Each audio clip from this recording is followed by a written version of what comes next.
नमस्कार, मैं विमलेंदु चैतन्य और आप देख रहे हैं अब तक बिहार। चैतन्य कम्युनिकेशंस के समाचार प्रभाग में आपका स्वागत है। बोधगया सीरियल ब्लास्ट की कल्पना कर आज भी बोधगया के लोग सिहर उठते हैं। महज 33 मिनट में 9 धमाके हुए, जिससे पूरा बोधगया हिल गया। भगवान बुद्ध की तपोभूमि बोधगया में आतंकियों के बुरे मंसूबे ने बोधगया को तंगो तबाह कर दिया था। यह खौफनाक घटना आज से 8 साल पहले सन 2013 में आज ही के दिन यानी 7 जुलाई को हुआ था। 7 जुलाई की अहले सुबह इस घटना ने पूरे देश को हिला कर रख दिया था। बिहार के गया में भगवान बुद्ध की तपोभूमि बोधगया आज भी आतंकियों के निशाने पर माना जाता है। इसका जीता जागता उदाहरण सन 2013 से लेकर 2017 तक 2 बार आतंकियों के निशाने पर महाबोधि मंदिर रहा। पुलिस और सरकार इसे गंभीरता से लेते हुए बोधगया को हाई अलर्ट पर रखा है। बोधगया महाबोधि मंदिर की सुरक्षा का पुख्ता इंतजाम किया है। इसे लेकर मंदिर परिसर के बाहरी क्षेत्र में स्पेशल फोर्स की तैनाती की गई है। मंदिर परिसर के बाहरी क्षेत्र में स्पेशल पुलिस फोर्स तैनात की गई है। जगह जगह पर सीसीटीवी कैमरे तथा मेटल डिटेक्टर लगाया गया है। लेकिन इन सभी सुरक्षा कवच के बावजूद इस बात से इनकार नहीं किया जा सकता है कि महाबोधि मंदिर एक बार फिर आतंकियों के निशाने पर नहीं है। अगर देखा जाए तो उग्रवादियों और आतंकवादियों के निशाने पर आज भी महाबोधि मंदिर है। इस बाबत आज गया के आला प्रशासनिक पदाधिकारियों ने मंदिर का मुआयना किया। 7 जुलाई 2013 में महाबोधि मंदिर में आतंकियों द्वारा बम ब्लास्ट किया गया था। दूसरा आतंकी हमला 2017 में बम ब्लास्ट कर किया गया। वहीं इस संदर्भ में एसएसपी आदित्य कुमार ने बताया कि महाबोधि मंदिर की सुरक्षा का पुख्ता इंतजाम किया गया है। सुरक्षा के दृष्टिकोण से स्पेशल फोर्स की तैनाती की गई है। उन्होंने बताया कि मुख्यमंत्री की ओर से स्पेशल सुरक्षा का प्रबंध किया गया है। महाबोधि मंदिर के पास पहले से स्पेशल फोर्स और सीनियर पुलिस पदाधिकारियों की तैनाती है। एसएसपी आदित्य कुमार ने बताया कि बोधगया की सुरक्षा को लेकर मैं स्वयं और सिटी डीएसपी के अलावे आईजी के द्वारा भी सुरक्षा का जायजा लिया जा चुका है। महाबोधि मंदिर की तो हम लोगों की सुरक्षा हमेशा से ही चाक चौबंद अब रही है और वहाँ पे माननीय मुख्यमंत्री जी द्वारा स्पेशल सुरक्षा के लिए भी अब प्रबंध किए गए हैं। वहाँ पे पहले से ही काफ़ी संख्या में फोर्स वहाँ पे प्रतिनियुक्त है। सीनियर ऑफिसर्स की प्रतिनियुक्ति है। एसडीपीओ बोधगया जो है वो वहाँ के सुरक्षा प्रभारी हैं और नियमित रूप से मेरे द्वारा सिटी एसपी महोदय द्वारा और अभी कुछ लगभग 2 महीने पहले आईजी महोदय द्वारा भी उसका सुरक्षा का जायज़ा लिया गया था। वहाँ जो कुछ जो कमियां हम लोगों को नज़र आई या जो बेहतरी के लिए हम लोग काम नज़र आए वो हुआ। अभी परसों ही सिटी एसपी साहब अपने स्वयं औचक निरीक्षण के लिए भी पहुँचे, क्योंकि लॉकडाउन के बाद खुलना था तो कहीं ये देखते हुए कि शिथिल न पड़ जाए, तो इसलिए उनके द्वारा ये नियमित जाँच की गई। और आगे भी हम लोग इस तरह की चीज़ें करते रहते हैं ताकि कहीं से भी कोई कमी। मंदिर सुरक्षा प्रभारी इंस्पेक्टर भी उन सबको निर्देशन और भी कुछ गाइडलाइंस दिया गया है, क्योंकि कुछ घटनाएं हुई है तो उसकी, और बोधगया टेम्पल हमेशा से एक हाई प्रायोरिटी रही है सुरक्षा के दृष्टिकोण से, तो इसी के लिए इसका औचक निरीक्षण किया गया है और किसी प्रकार की कोई घटना ना हो उसको रोकथाम के लिए हमारे सारे ऑफिसर्स ट्रेंड है। फिर भी टाइम टू टाइम गाइडलाइंस देना ज़रूरी है और सुपरविजन भी करना ज़रूरी है। इसी पॉइंट ऑफ व्यू से हम लोग देख रहे हैं यहाँ पर। वैश्विक महामारी कोरोना वायरस की मार आम से लेके खास लोगों ने झेली है। हालांकि बिहार में अनलॉक की प्रक्रिया शुरू हो चुकी है। अनलॉक 4 के दौरान लोगों को काफ़ी राहतें मिली है, लेकिन धार्मिक संस्थानों पर अभी भी ग्रहण दिख रहा है। आपको बता दें कि मोक्षधाम गया जी में अंतर्राष्ट्रीय स्तर पर आयोजित होने वाले 17 दिवसीय राजकीय पितृपक्ष मेला इस बार 19 सितंबर से शुरू होना है। कोरोना संक्रमण के वजह से सरकार द्वारा धार्मिक आयोजनों पर अनलॉक के तीसरे चरण में भी 6 जुलाई तक रोक लगा दी गई है। वहीं श्रद्धालुओं के धर्म स्थलों में प्रवेश पर भी रोक है। पितृपक्ष मेले की अवधि जैसे जैसे नज़दीक आने लगी है, विष्णुपद प्रबंधकारिणी समिति एवं गयपाल पंडा समाज के लोगों में मेला आयोजन को लेकर संशय की स्थिति बनी हुई है।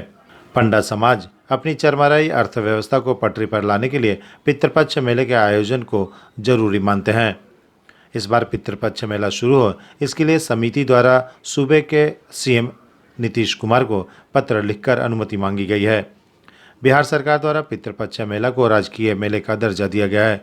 मेले के आयोजन को लेकर श्री विष्णुपद प्रबंधकारिणी समिति के कार्यकारी अध्यक्ष शंभूलाल बिट्ठल एवं अन्य सदस्यों ने सीएम का ध्यान आकृष्ट कराते हुए पितृपक्ष मेला के धार्मिक पौराणिक महत्व तथा आर्थिक पक्ष की चर्चा करते हुए कहा कि प्रत्यक्ष एवं अप्रत्यक्ष रूप से गया जिला के लोगों का रोजी रोटी व रोजगार जुड़ा हुआ है।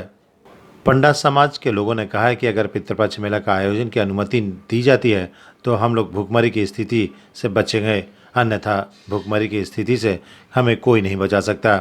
पंडा समाज के लोगों ने सरकार से मांग करते हुए कहा है कि कोरोना गाइडलाइन के अनुसार मंदिर खोलने और पितृपक्ष मेला आयोजन की अनुमति दी जाए। मंदिर बंद रहने से श्रद्धालुओं को भी निराशा हाथ लग रही है।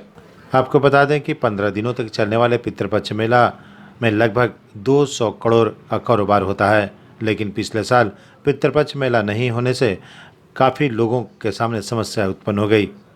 अब 2021 में भी पितृपक्ष मेला होने को लेकर संशय की स्थिति बनी हुई है। सभी की निगाहें सरकार पर टिकी हुई हैं। आगामी पितृपक्ष की शुरुआत 19 सितंबर से होने जा रही है इस वर्ष। इस संबंध में अभी तक जो मंदिरों को नहीं खोला गया, हमारा विष्णुपद मंदिर जो है उसको नहीं खोला गया है, तो माननीय मुख्यमंत्री जी को मैंने एक पत्र प्रेषित किया है। हमारे यूपी में काशी विश्वनाथ मंदिर खुला हुआ है, ये बिहार का भी मंदिर खुलना चाहिए, क्योंकि इस मंदिर से बहुत लोगों को क्षतिग्रस्त है। आर्थिक स्थिति बहुत ही दयनीय है। इस मंदिर से करीब विष्णुपद मंदिर से पंडा समाज, दुकानदार लोग, करीब 1 लाख आदमी का चूल्हा जो है बंद है। इस पर आर्थिक पैकेज का कुछ मिलना चाहिए, नहीं तो फिर मंदिर खुलवाइए।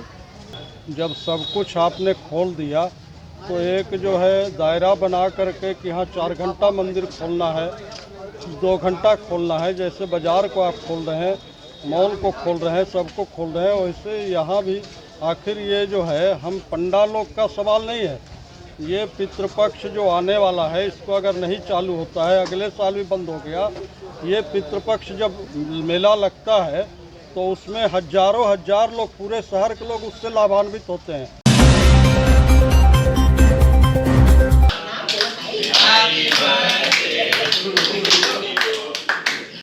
गया शहर के चर्चित चार्टर्ड अकाउंटेंट अनिल कुमार सिन्हा की 61वीं जन्मोत्सव के मौके पर शहर के कई गणमान्य लोगों ने उन्हें बधाई दी है।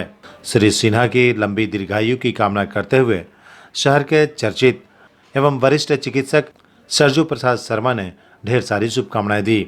इस मौके पर अनिल कुमार सिन्हा अपने स्वजनों एवं परिवार के साथ केक काटा। जन्मोत्सव के सादे समारोह में शामिल लोगों ने अनिल कुमार सिन्हा को ढेर सारी शुभकामनाएं देते हुए लंबी आयु की कामना की। श्री सिन्हा की धर्मपत्नी एवं उनके बच्चों के अलावे शहर के कई गणमान्य लोगों ने 61वें जन्मोत्सव समारोह पर शुभकामनाएं दी हैं।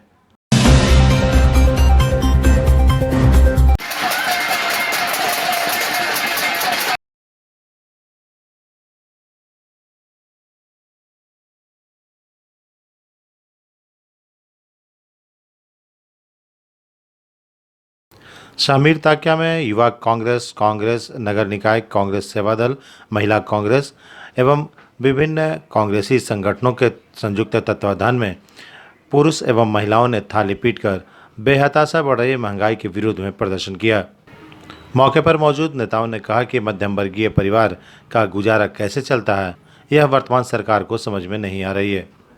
कांग्रेसी नेता शशि किशोर शिशु, इंटक प्रदेश अध्यक्ष अशोक सिंह सहित किसान नेता जुगल किशोर सिंह, महिला कांग्रेस नेता लाछो देवी, मदीना खातून, राम प्रमोद सिंह, विद्या शर्मा, दामोदर गोस्वामी, सकलदेव चंद्रवंशी, कांग्रेस सेवा दल के मुख्य संगठक टिंकू गिरी एवं विभिन्न लोगों ने कहा कि डीजल, पेट्रोल, घरेलू गैस, सरसों तेल, भाड़ा आदि में बेहताशा वृद्धि से आमजन त्राहिमाम कर रहे हैं। एक तो 15 महीने से कोरोना वायरस की महामारी ने बेहाल कर रखा है, तो दूसरी ओर बढ़ती महंगाई ने जनता के जले शरीर पर नमक छिड़कने का काम किया है। कांग्रेसी नेता विजय कुमार मिट्ठू ने कहा कि अगर सरकार नहीं चाहती तो आंदोलन तेज किया जाएगा। गया जिला के बाराचट्टी प्रखंड अंतर्गत मोरही गांव में एक टोला है जहां लोग थोड़ी सी बारिश में चिंतित हो उठते हैं, कारण इलाके में न तो सड़क का आवागमन है और न ही पर्याप्त सुविधा। ग्रामीणों ने बताया कि हम लोग थक चुके हैं। जनप्रतिनिधि और स्थानीय नेताओं से शिकायत करते करते लोगों ने कहा कि बरसात में एक जगह से दूसरी जगह जाने के लिए सोचना पड़ता है। अगर कोई महिला या कोई बुजुर्ग बीमार पड़ता है तो उन्हें अस्पताल ले जाने के लिए टांग कर ले जाना होता है। अगर किसी घर में कोई ले जाने वाला नहीं होता है तो ऐसी स्थिति में मौत का सामना करना पड़ता है। गया जिला के इमामगंज थाना क्षेत्र के दुभल पंचायत के कुइबार गांव में सर्प दंश से एक व्यक्ति की मौत हो गई। विदित हो कि मृतक व्यक्ति का नाम महावीर है। मृतक अपने घर में रखे नेवारी के पुंज को हटा रहा था। इसी दौरान नेवारी के पुंज से निकले कोबरा सांप ने डस लिया। सांप के काटे जाने के बाद महावीर को इलाज के लिए हकीम के पास ले जाया गया, जहां हकीम ने महावीर को मृत घोषित कर दिया।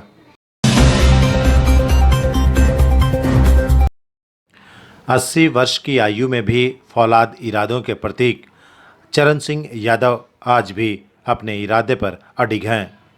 साफ सफाई संस्था के संस्थापक चरण सिंह यादव ने लगातार सरकार के कार्यों में हुई कमी को इंगित करते रहते हैं। श्री यादव पिछले कई वर्षों से रेलवे स्क्रैप को लेकर काफ़ी चिंतित हैं। बताते हैं कि देश भर के रेलवे स्टेशनों के आसपास पड़े जंग खा रहे रेलवे स्क्रैप को अगर बेचकर रेल की सुविधाएं बढ़ाई जाए तो निश्चित तौर पर देश भर के लोगों को रेल की सेवाओं में और गुणवत्ता का इजाफा होगा। साथ ही हाल के दिनों में श्री यादव ने रेलवे के अलावे देश और राज्य के विभिन्न थाना क्षेत्रों में पड़े स्क्रैप को अविलंब बेचने और उसे ऑक्शन कर राजस्व प्राप्त करने के लिए सरकार से अनुरोध किया है। आपको बता दें कि लगभग 80 वर्षीय श्री यादव आज भी सामाजिक सरोकार को लेकर सदैव चिंतित रहते हैं। राज्य एवं केंद्र सरकार के उदासीन रवैये के वजह से करोड़ों अरबों की संपत्ति बर्बाद हो रही है। श्री यादव रेलवे के पड़े देश भर में स्क्रैप को लेकर रेल मंत्रालय सहित संबंधित उच्च पदाधिकारियों को भी कई बार सूचनाएं दे चुके हैं। रेल की सार्वजनिक संपत्ति की रक्षा के लिए एक बार तो दिल्ली में रेल मंत्रालय के सामने श्री यादव आत्मदाह करने की भी कोशिश की थी। बावजूद इसके रेल प्रशासन का ध्यान आकृष्ट नहीं हो पाया, जिसके वजह से अरबों की स्क्रैप संपत्ति नष्ट हो रही है। मैंने ये अभियान 2013 से शुरू किया था, राष्ट्र हित, रेल हित और यात्री हितों के लिए। लेकिन मैंने सभी को पत्र लिखा। रेलवे का 18 महाप्रबंधक पूरे हिंदुस्तान में, रेलवे के DRM 75 पूरे हिंदुस्तान में, सभी को मैंने लेटर लिखा। और रेलवे के स्टेशन के आसपास जो दुनिया भर का कबाड़ पड़ा हुआ है, स्क्रैप पड़ा हुआ है, वो कम से कम तो होगा तो अभी अरबों रुपए का। मैंने सबको लिखा कि भाई स्क्रैप को अब बेच करके चाहे जैसे भी जो पैसा मिले उसे यात्री के लिए रेलवे प्लेटफार्म पर टॉयलेट, पुल, ओवर ब्रिज बनवाइए और जनता का सेवा कीजिए, यात्री का सेवा कीजिए। लेकिन कहीं से कोई जवाब आया, कहीं से कोई जवाब आया। लेकिन सबसे बढ़िया जवाब मुझे अजमेर से आया। उन्होंने पूरा डिटेल दिया कि 1 साल में हमने कितना कबाड़ बेचा, कितना का किया। और किसी का कोई जवाब, किसी का कोई जवाब, किसी का कोई जवाब। निष्कर्ष क्या निकला? निष्कर्ष कुछ नहीं निकला। उसके बाद मैंने अंतिम चेतावनी दिया कि अगर 30 अप्रैल तक अगर मुझे संतोषपूर्ण जवाब नहीं मिला तो मैं 1 तारीख को रेल मंत्री के आवास पर आत्मदाह करूँगा। यह मैंने प्रधानमंत्री को भी लिखा, लेकिन नहीं आया कोई जवाब। तो मैं ठीक समय पर वहाँ रेल मंत्री के घर पर पहुँच गया। वहाँ जब मेरे बारे में जानकारी हुआ तो उन्होंने बहुत बढ़िया से मेरा स्वागत किया, मेरी बात को समझा और मुझे समझा बुझा करके उन्होंने रेल भवन भेजा। रेल भवन में जो बड़े बड़े अधिकारी थे सब मेरी बातों से प्रभावित हुए। सब ने मुझसे वादा किया कि नहीं, आपकी बात में दम है, आप राष्ट्र के लिए, रेल के लिए और यात्री हित के लिए काम कर रहे हैं। आपकी बातों को हम मंत्री के सामने रखेंगे। लेकिन उन्होंने नहीं रखा। रेल का जो कबाड़ है वो इतना पड़ा हुआ है स्टेशन के बाहर की जिसका कोई हिसाब नहीं। गया में कम से कम कई करोड़ का माल पड़ा हुआ है, ये जमींदोज हो रहा है। उसके लिए आज तक मुझे कोई स्पष्ट जवाब नहीं मिला है। ये कोरोना संकट का जो दौर चल रहा है, सुना कि इसमें भी आपने स्टेट गवर्नमेंट या सरकार को आपने लिखा है लॉटरी के बारे में, वो क्या मुद्दा है? ऐसा है कि मुझे कोरोना भी हुआ था, और जब कोरोना मेरा ठीक हुआ तो कोरोना से उतना परेशान नहीं हुआ जितना मैं शुगर मेरा डाउन हो गया। अभी भी मैं उसी से गुजर रहा हूँ, लेकिन मैं देश सेवा के लिए आज भी तत्पर हूँ। लॉटरी की जो बात आप कर रहे हैं, तो पूरे हिंदुस्तान में लॉकडाउन था, लेकिन एक पेपर में, दैनिक पेपर में रोज़ रिजल्ट निकल रहा था, और जो रिजल्ट निकल रहा था तो टिकट कहाँ बिक रहा था, कौन स्टेट बेच रहा था उसको, इसकी जानकारी जब मैंने गृह मंत्रालय को दी तो वहाँ से जवाब आया कि ये जो है मुद्दा स्टेट, बिहार स्टेट का है। तो उन्होंने बिहार स्टेट को चिट्ठी लिखा, राज्य सरकार को, और राज्य सरकार से मेरे पास भी खबर आया, और उसके बाद से वो रिजल्ट निकलना बंद हो गया। तो उससे प्रभाव पड़ा और बंद हो गया। हाँ, और जब लॉटरी की बात आप कर रहे हैं तो एक बात और है कि हिंदुस्तान की राज्य सरकारें पब्लिक को बेवकूफ़ बना करके पैसा लूट रही है। ये बंद होना चाहिए। हाँ, वो इसलिए कि फर्स्ट प्राइज लिखते हैं 5 करोड़, मोटे मोटे अक्षर में 5 करोड़, लेकिन प्राइज होता है 2.5 करोड़ को 2 करोड़, 5 करोड़ हो गया। लेकिन मेरा कहना ये है कि आप जो 2.5 करोड़ देते हैं तो आप ऊपर पहले पन्ने पर क्यों नहीं लिखते हैं? क्या? अच्छा, मतलब आपका ये कहना है कि आप लॉटरी खिलाइए, लेकिन स्पष्ट खिलाइए। मतलब लॉटरी खिलाने के आप पक्ष में है, लेकिन सुधार के साथ कीजिए। अच्छा, दूसरा एक और मुद्दा है सर, आजकल चल रहा है कि आपने सुना कि बिहार के थानों में काफ़ी मात्रा में गाड़ी है, बाइक है, स्क्रैप के रूप में वहाँ भी पड़ा हुआ है। उसके लिए भी आपने कोई पहल किया है क्या? ये मैंने 15 से सब जगह चिट्ठी लिखा, गृह मंत्री को लिखा, पटना लिखा, गया को लिखा।